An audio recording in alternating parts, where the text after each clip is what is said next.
ಹಿರಿಯರಾದ ಕರೆಪ್ಪ ಮಾದಾರ್ 82 ವರ್ಷ ವಿಧಿವಶ ಬೈಲಹೊಂಗಲ ತಾಲೂಕಿನ ಗುಡಿಕಟ್ಟಿ ಗ್ರಾಮದಲ್ಲಿ ಇಂದು ಸೋಮವಾರ ಮಾರ್ಚ್ 30, 2026 ಬೆಳಿಗ್ಗೆ ಸುಮಾರು 11 ಗಂಟೆಗೆ ಕರ್ನಾಟಕ ಬಹುಜನ ಚಳುವಳಿ ಸಂಘಟನೆಯ ಸಂಸ್ಥಾಪಕರು ಹಾಗೂ ರಾಜ್ಯಾಧ್ಯಕ್ಷರಾದ ದೇವೇಂದ್ರ ಮಾದಾರ್ ಅವರ ತಂದೆಯವರಾದ 82 ವರ್ಷದ ಶ್ರೀಯುತ ಕರೆಪ್ಪ ಮಾದಾರ್ ಅವರು ದೈವಾಧೀನರಾಗಿದ್ದಾರೆ. ಇವರು ಮಡದಿ ಸಹೋದರಿ ಹಾಗೂ 4 ಮಂದಿ ಗಂಡು ಮಕ್ಕಳು, 2 ಹೆಣ್ಣು ಮಕ್ಕಳು, ಸೊಸೆಯಂದಿರು, ಅಳಿಯಂದಿರು, ಮೊಮ್ಮಕ್ಕಳು ಸೇರಿದಂತೆ ಅಪಾರ ಬಂಧು ಬಾಂಧವರನ್ನ ಅಗಲಿದ್ದಾರೆ. ಅವರ ನಿಧನದಿಂದ ಕುಟುಂಬದವರಿಗೆ ಹಾಗೂ ಸ್ನೇಹಿತರಿಗೆ ಅಪಾರ ದುಃಖ ಉಂಟಾಗಿದೆ. ಮೃತರ ಅಂತಿಮ ಸಂಸ್ಕಾರ ಇಂದು ಸಂಜೆ 5 ಗಂಟೆಗೆ ಬೈಲಹೊಂಗಲ ತಾಲೂಕಿನ ಗುಡಿಕಟ್ಟಿ ಗ್ರಾಮದಲ್ಲಿ ನಡೆಯಲಿದೆ ಎಂದು ತಿಳಿದು ಬಂದಿದೆ. ಮೃತರ ಆತ್ಮಕ್ಕೆ ಶಾಂತಿ ಸಿಗಲಿ ಎಂದು ಕುಟುಂಬಸ್ಥರು, ಬಂಧುಗಳು, ಕರ್ನಾಟಕ ಬಹುಜನ ಸಂಘಟನೆಯ ಎಲ್ಲ ಸದಸ್ಯರು ಹಾಗೂ ದಾಂಡೇಲಿಯ ಜನರು ಪ್ರಾರ್ಥಿಸಿದ್ದಾರೆ. ಜಿಲ್ಲಾ ವರದಿಗಾರರು ಆಯಿಷಾ ಮುಕಾಶಿ. ಕ್ಷಣ ಕ್ಷಣ ಸುದ್ದಿಗಾಗಿ ವೀಕ್ಷಿಸಿ ನಮ್ಮ ರಾಷ್ಟ್ರ ಧ್ವನಿ ನ್ಯೂಸ್ ಕನ್ನಡ.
ಶ್ರೀ ಶಿರಡಿ ಸಾಯಿ ಬಾಬಾ ಜ್ಯೋತಿಷ್ಯಾಲಯ.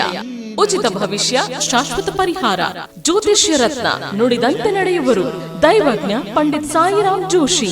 ಕೇರಳ ಮತ್ತು ಕೊಳ್ಳೇಗಾಲದ ವಂಶ ಪಾರಂಪರ್ಯ ಜ್ಯೋತಿಷ್ಯರು. ನಿಮ್ಮ ಹಸ್ತರೇಖೆ, ಜಾತಕ, ಭಾವಚಿತ್ರದಿಂದ ಸಂಪೂರ್ಣ ಭವಿಷ್ಯವನ್ನು ತಿಳಿಸುತ್ತಾರೆ. ಸಮಸ್ಯೆ ನಿಮ್ಮದು, ಪರಿಹಾರ ನಮ್ಮದು. ವಿದ್ಯೆ, ಉದ್ಯೋಗ, ವ್ಯಾಪಾರ, ಶತ್ರುಕಾಟ, ಅತ್ತೆ ಸೊಸೆ ಕಲಹ, ಸತಿಪತಿ ಕಲಹ, ಪ್ರೀತಿಯಲ್ಲಿ ನಂಬಿ ಮೋಸ ಹೋದವರು, ಇಷ್ಟಪಟ್ಟವರು ನಿಮ್ಮಂತೆ ಆಗಲು, ಲಕ್ಷ್ಮೀ ವಶ, ಭೂಮಿ ವಶ, ವಿದೇಶ ಪ್ರಯಾಣ ಮತ್ತು ಸಾಲದ ಬಾಧೆ, ಇನ್ನೂ ನಿಮ್ಮ ಜೀವನದ ಯಾವುದೇ ತರದ ನಿಗೂಢ ಗುಪ್ತ ಸಮಸ್ಯೆಗಳಿಗೆ ಶ್ರೀ ಸಾಯಿಬಾಬಾ ಪೂಜಾ ಶಕ್ತಿಯಿಂದ ಕೇವಲ 3 ದಿನಗಳಲ್ಲಿ ಶಾಶ್ವತ ಪರಿಹಾರ ಮಾಡುತ್ತಾರೆ. ಸ್ತ್ರೀ ಪುರುಷ ಪ್ರೇಮ ಪ್ರಕರಣಕ್ಕೆ ಸೂಕ್ತ ಪರಿಹಾರ. ಬೇರೆ ಜ್ಯೋತಿಷ್ಯರಲ್ಲಿ ಕೇಳಿ ಹಣ, ನೆಮ್ಮದಿ, ವಿಶ್ವಾಸ ಕಳೆದುಕೊಂಡಿದ್ದಲ್ಲಿ ನಿಮ್ಮ ಒಂದೇ ಕರೆ ನಿಮ್ಮ ಭವಿಷ್ಯವನ್ನೇ ಬದಲಿಸಬಲ್ಲದು. ಶ್ರೀ ಶಿರಡಿ ಸಾಯಿ ಬಾಬಾ ಜ್ಯೋತಿಷ್ಯಾಲಯ. ದೈವಜ್ಞ ಪಂಡಿತ್ ಸಾಯಿರಾಮ್ ಜೋಶಿ. ಉಚಿತ ಭವಿಷ್ಯ, ಶಾಶ್ವತ ಪರಿಹಾರ. ಫೋನಿನ ಮೂಲಕ ಪರಿಹಾರ. ಮೊಬೈಲ್ ಸಂಖ್ಯೆ 9845185626.